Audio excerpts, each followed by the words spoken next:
Ageism is any judgment about a person based on how old we think they are. And that can be that they're too young, air quotes around the too young, in addition to being too old. So it's important to realize that and realize that younger people also experience discrimination on the basis of age. In today's podcast, we explore the issue of ageism with Ashton Applewhite, one of the most prolific activists and leading experts on the subject. She's the author of This Chair Rocks, a Manifesto Against Ageism, and the co-founder of the Old School Hub.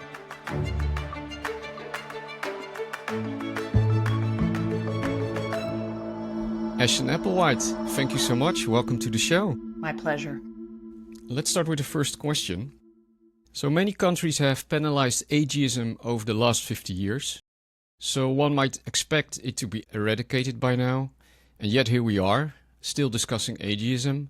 Why does ageism remain so embedded in society, even as awareness grows? Well, I think the goal of eradicating any form of bias is unrealistic. I mean, look how much longer we've been aware of racism and then also of sexism, and then also more recent biases like fat phobia and homophobia, and they're all still with us.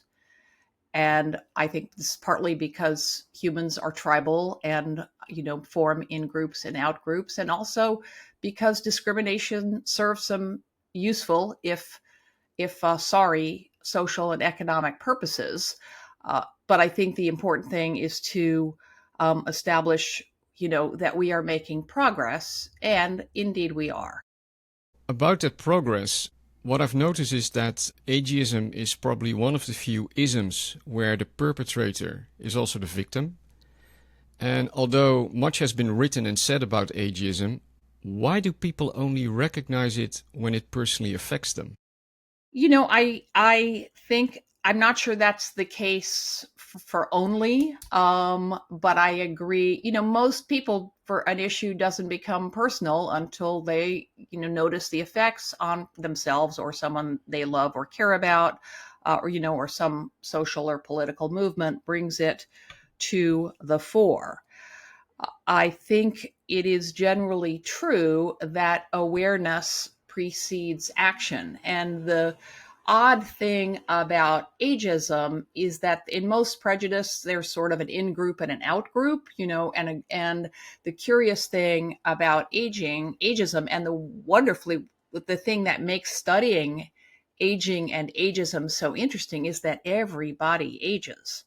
From the minute we are born, aging is not something sad that old people do. It is to live is to age is to live.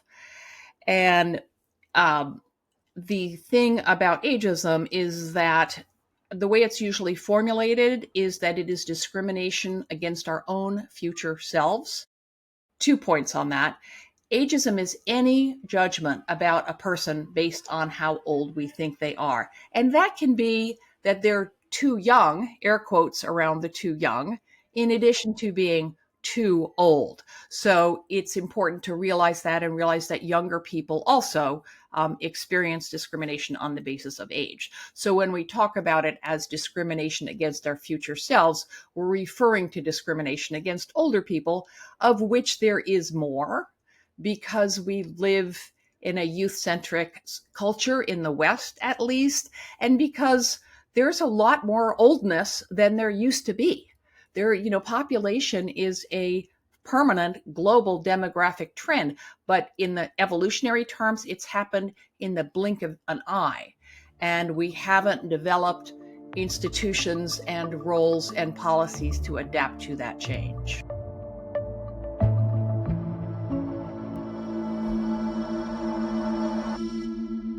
But just to go back to the point that I made about that you only starting to recognize it when it affects you, do you think that people in general are maybe less empathetic what's happening around them, maybe a little bit too egocentric when they're starting to see that it affects them?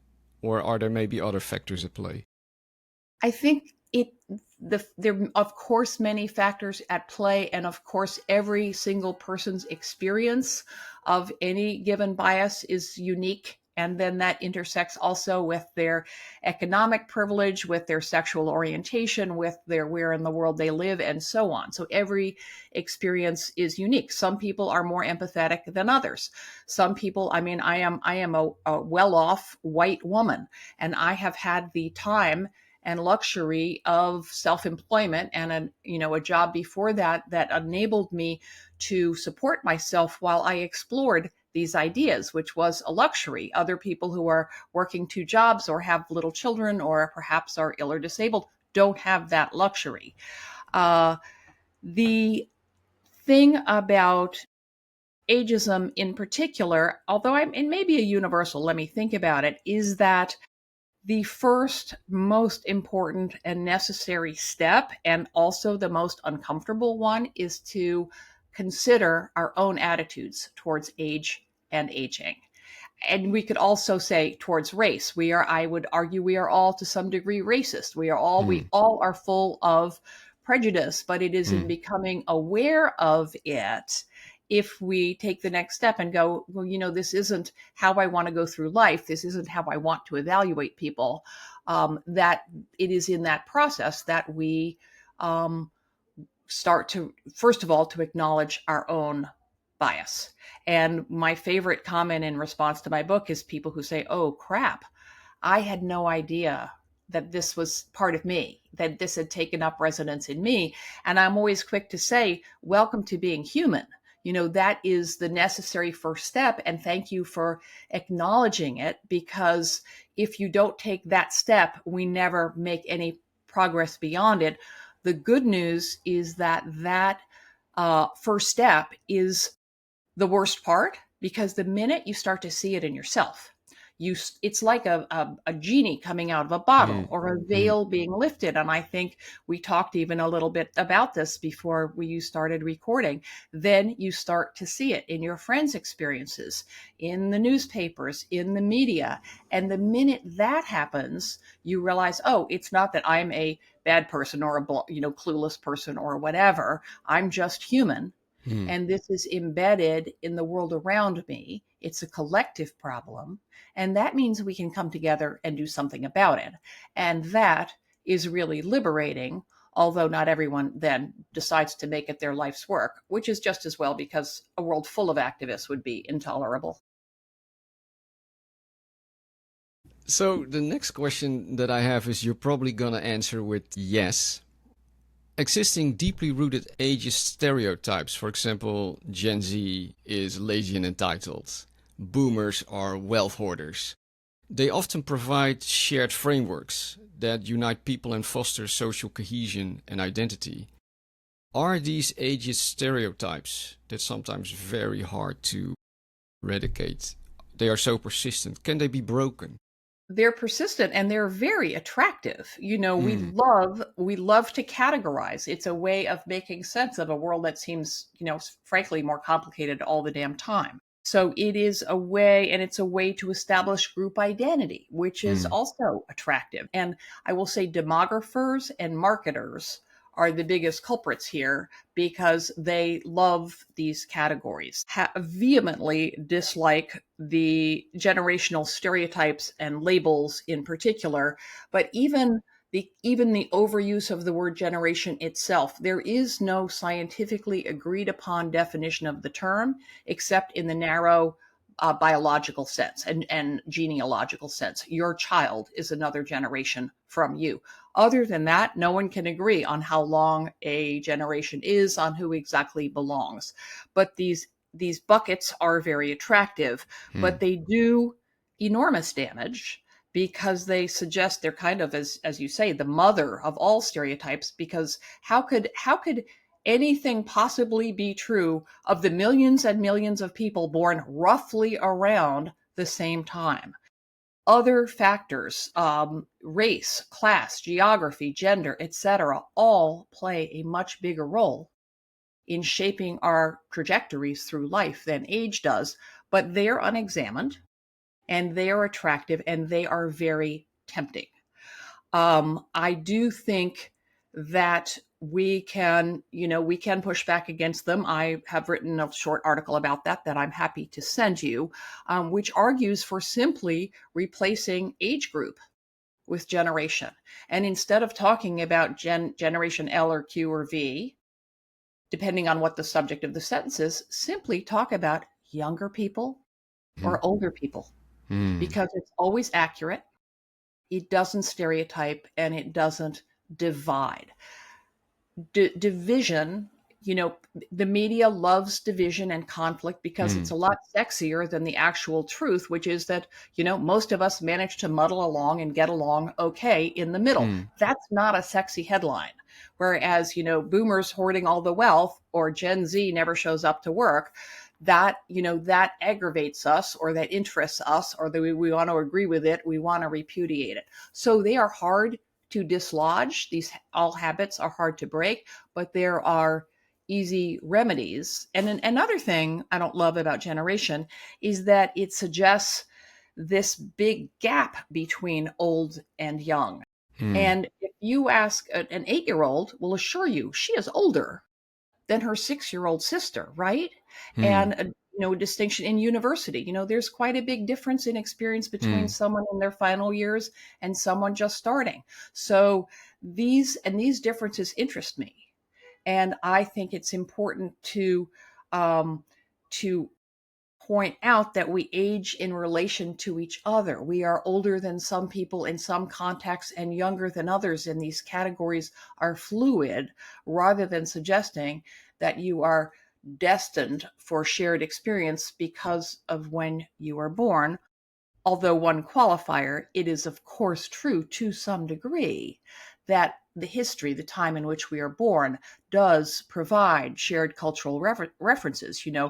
You go through a war, you go through the birth of the internet. Those do shape us, but we give age more credit than it deserves, and that's really a problem in so many ways.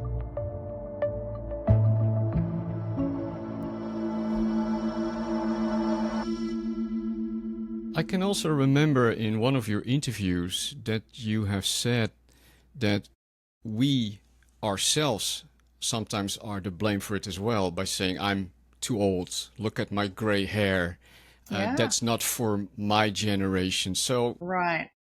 that's, I think, also something that we should look at as well, I guess. Very, very important. I mean, that is internalized bias, or there's a couple of self-directed bias is another way that it's put.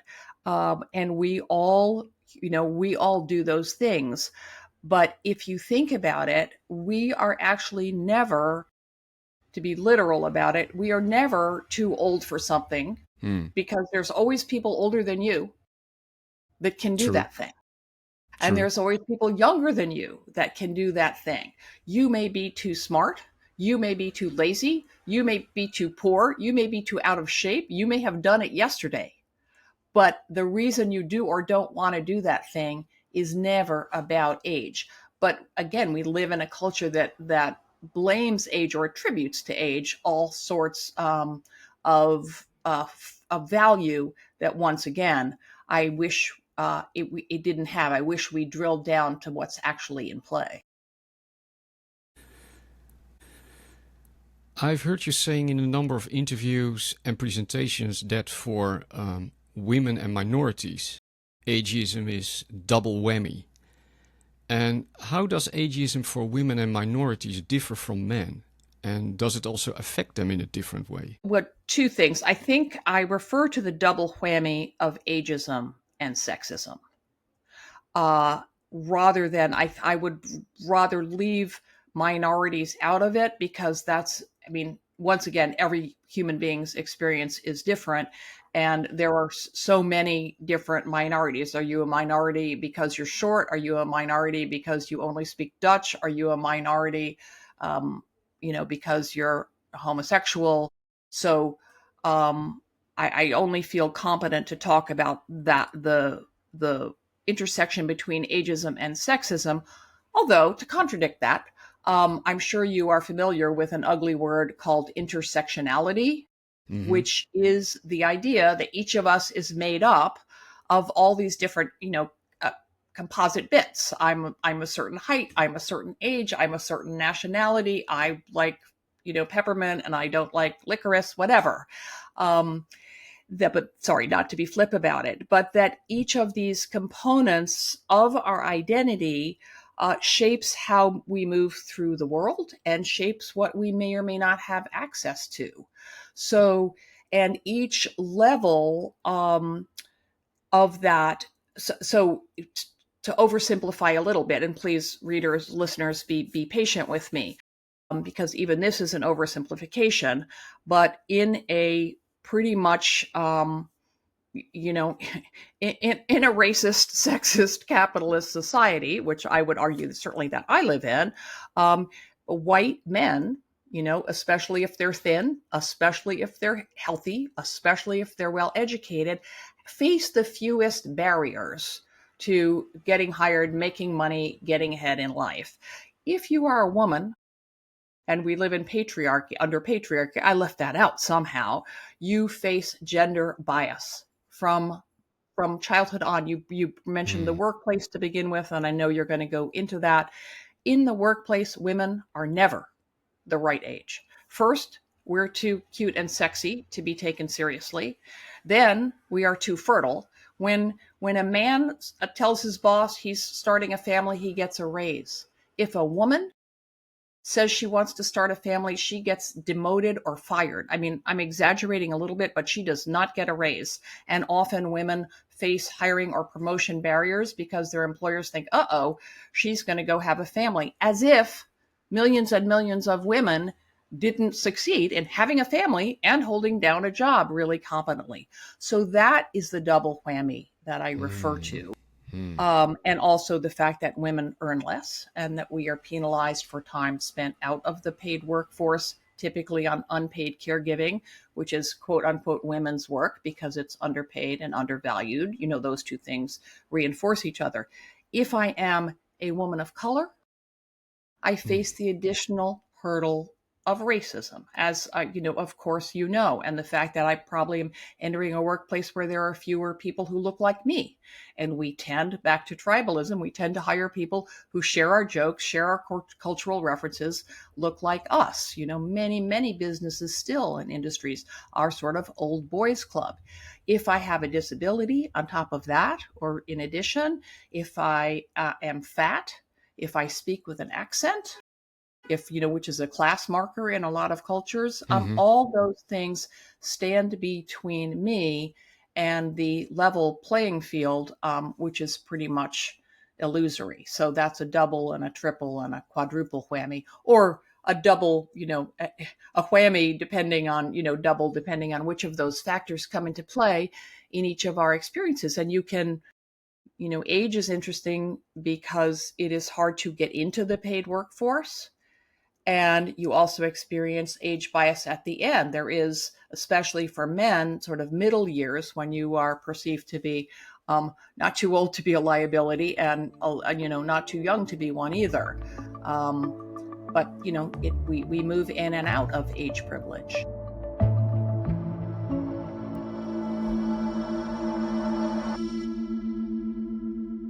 You already said before that ageism runs in both directions. So older people Mhm. are affected by it, younger people are affected by it. And one might think that this creates solidarity between younger and older generations, and yet the divide feels deeper than ever. How do you see this intergenerational dynamic? Well, it's funny. I was just writing about this for my newsletter. I think we have to look at it in the context of the broad role that prejudice and discrimination plays in culture in general and under capitalism in particular. Um, Prejudice pits people against each other who would otherwise join forces to challenge the status quo. And think what would happen if every company that has, then there are employee resource groups, and the age ones, often it's just the older employees. But imagine if the older young employees, age discrimination in the workplace enables employers to pit those older and younger workers against each other to exploit them both, right? So we know this. We also know, I mean, I always think everything is worse in the United States, a conviction that is growing daily.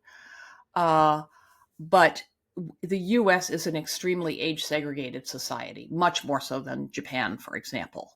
And when we are not, when we don't encounter people who are different from ourselves, it's easy for our prejudices to stay in place. Whether it's, I mean, one reason there's a lot of that people are less racist and more open to diversity who live in cities is because they're smushed up against each other all the time. You get on this, I mean, I live in New York, which is, really probably certainly the most dependent of any American city on mass transit.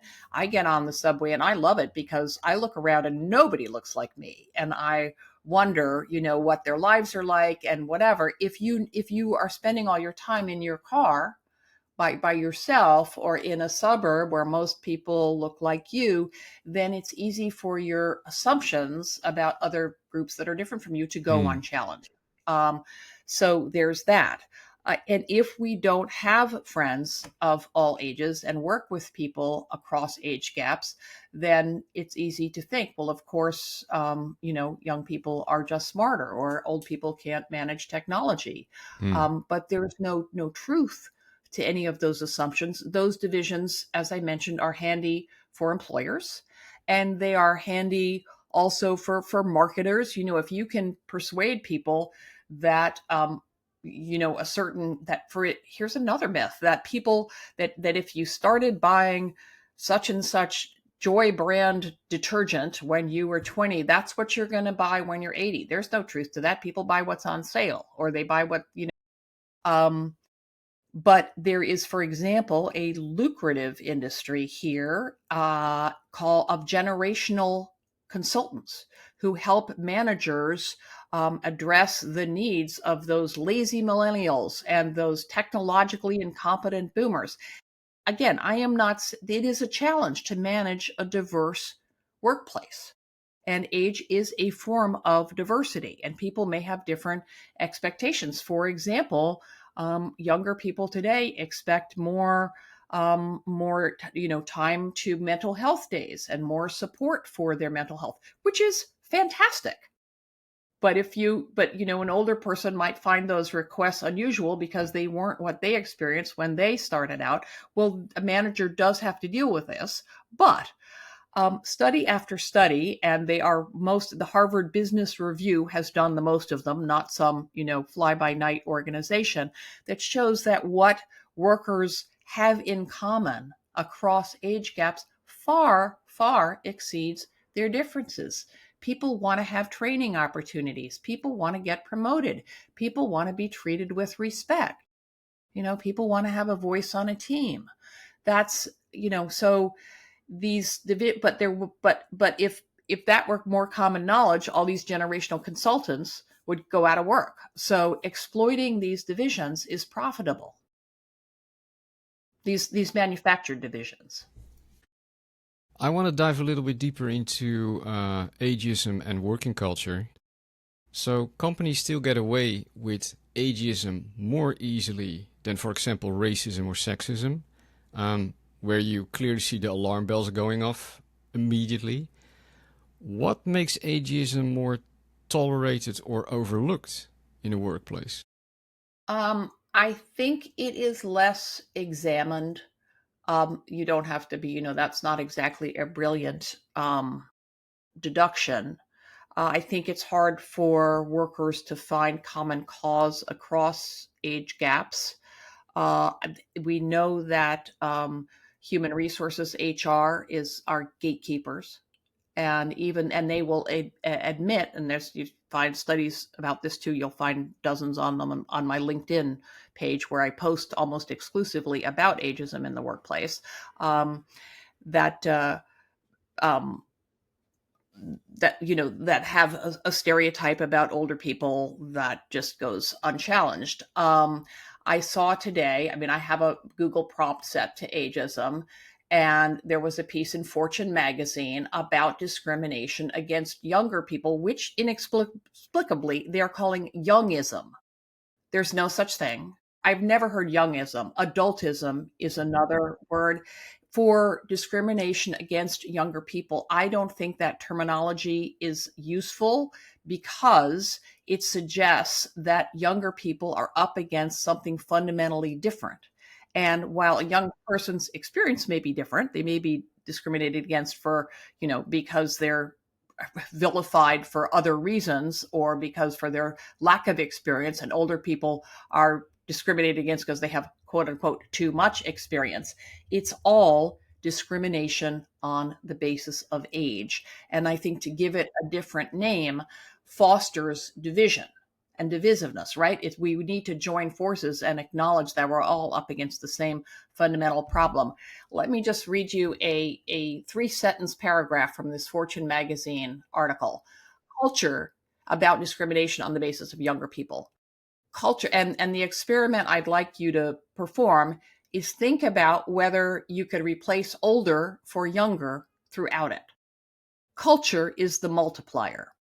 Openness, the discipline that treats younger cohorts as contributors rather than risks, correlates with faster tool adoption, clearer feedback, and lower turnover. It also counters the corrosive message that young people are a liability. I certainly agree that culture is the multiplier because I'm in the culture change business. And if we are open-minded, we can see that treating older colleagues as contributors rather than risks, that we also learn things, that we need feedback, that there is lower turnover. There is actually lower turnover. There tends to be lower turnover of older employees rather than younger ones. But the point is that it's the same argument, just looking at through the other end of the telescope.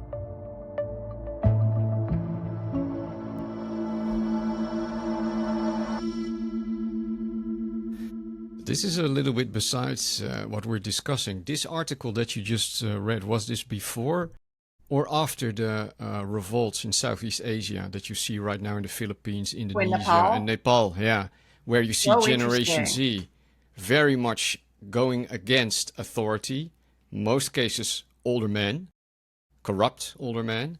So I was just wondering if that, because this is of course publication can also be the Southeast Asian part of the brand. This is Fortune magazine. It didn't indicate that it was from a foreign desk at all. To me, two things are super interesting about what's happening in Nepal right now. One is that they used an app, to conduct the election, which is super interesting. The other thing is that the winner of the interim election was a 73-year-old woman. Oh, really? I wasn't aware of that. Yeah. So they were not ageist. They looked at the person who had the lowest record of corruption, and they looked at the person whose ideas and record they liked, which is, and a piece of that gets me to raise my voice because there's so much talk in the US about a gerontocracy, about what are all these old people running the country. I would love personally to see more younger leaders and politicians.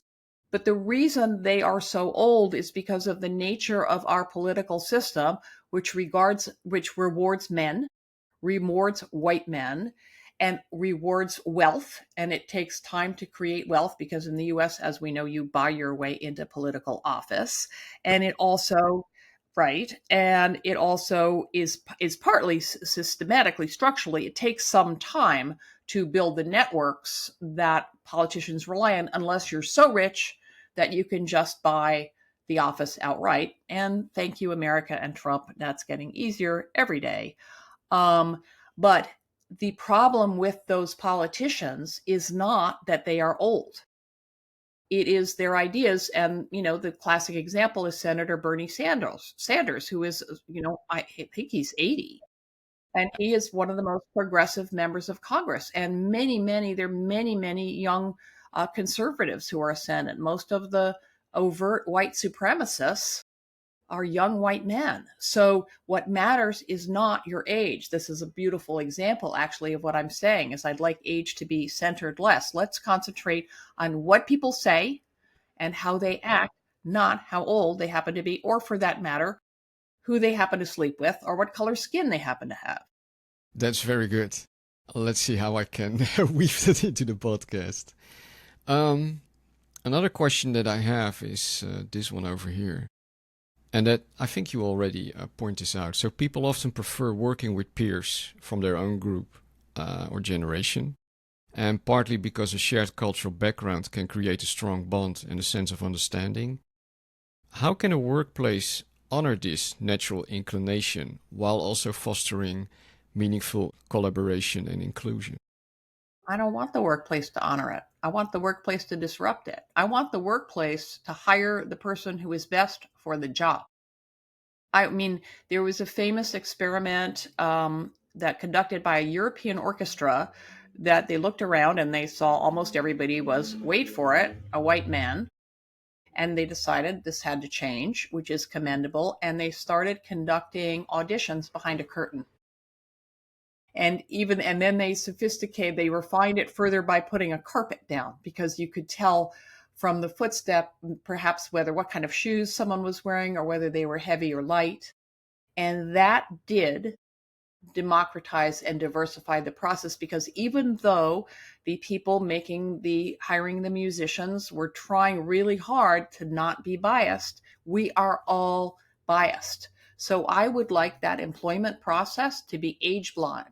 I would like people to turn off the camera. I would like ages to not be front and center. And it's a big ask and a somewhat hypothetical one, but I'm not interested in that's not an interesting question to me, because it is inherently conservative and reinforcing this idea that people need to be with people their own age in order to be comfortable. One of the most sort of nefarious terms around this is culture fit.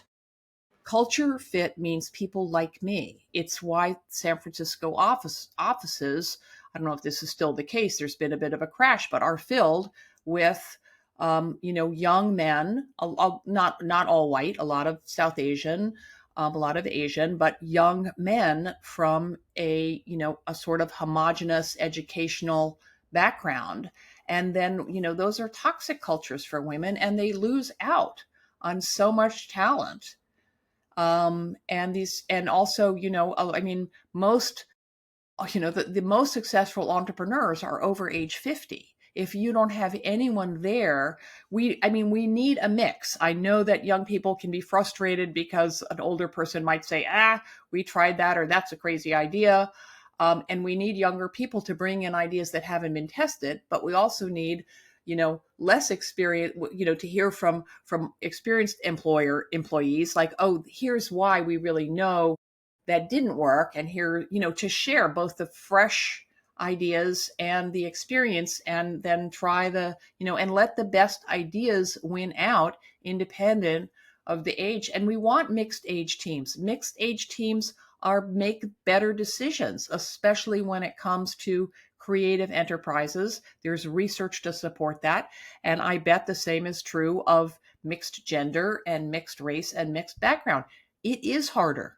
You do have to work harder to make sure that women get heard, and that people get respected, and that there are adaptive environments for people who are neurodiverse or have other kinds of disabilities. But a place to work that is better for people with, who have higher barriers is a better place to work for everybody. A place that's a great place to work for smart white guys is only a good place to work for smart white guys. I'm not a white guy, but certainly what you're just saying about age or a cultural fit, I realize that I've used that a lot. So thank sorry you about that. thank you for reminding me. No, first of all, I would like to thank you for your time today. And before I leave you, do you have 3 books that you would like to recommend? Oh, now I even had a start on that question, and I came up with 2, which is, honestly, people should read my book because it's really, really good and it's fun to read. This Chair Rocks: A Manifesto Against Ageism. I would also recommend, I don't know if it's available in Japanese, but a book by a epidemiologist and psychologist at Yale University called Becca Levy, called Breaking the Age Code: How Your Beliefs About Aging Determine How Long and How Well You Live. And I emphasize that because I met Becca when I first started out, and I said, I wish you'd write about ageism. And she's an academic, and she's not a political person. And boy, did she write the book 15 years later. And she is a very careful scientist. And she does not use a word like determine unless Mm. the evidence is in. And it's a very balanced case for the relation between attitudes towards aging and cognitive and physical function. If the less ageist you are, the longer and better you are likely to live. It's really, Mm. partly because ageism causes stress, and stress is bad for your health. And then I was thinking, what is the third book? And I do have a third recommendation for people Mhm. who want to learn more about ageism, which is not a book, but a website. It is one I co-founded back in 2018, called the Old School Hub. And the website is oldschool.info. And these books and all the other good resources about ageism, whether podcasts or briefing papers or campaigns, are all on there. You mentioned at the beginning of this conversation that you asked if a movement to end ageism was underway, and I said it very definitely is, and I have evidence. And my evidence is that when we started Old School, we didn't even have a campaigns section. At that point, it was just a collection of resources. It's more now. And it became one of our fastest growing sections, with campaigns to end ageism from all over the world. So that is tangible evidence. But I guess if I get a fourth whack, I would say, honestly, go read a novel. Go immerse yourself in a book, a print book. I mean, I feel like this is antediluvian. I feel it's like saying buy a quill pen and a piece of parchment.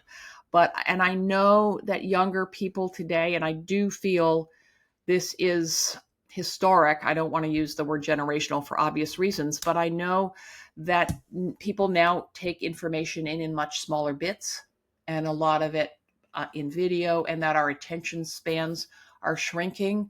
But if this is not the most sort of antiquated advice possible, immersing yourself in a print book every so often, and I happen to love fiction, that's really good. And just turning off all the devices is, I think, unbelievably pleasant and restorative. Ashton, thank you so much for these wonderful recommendations. I'm gonna put the links in the comments below. And thank you again. You are so welcome. My pleasure.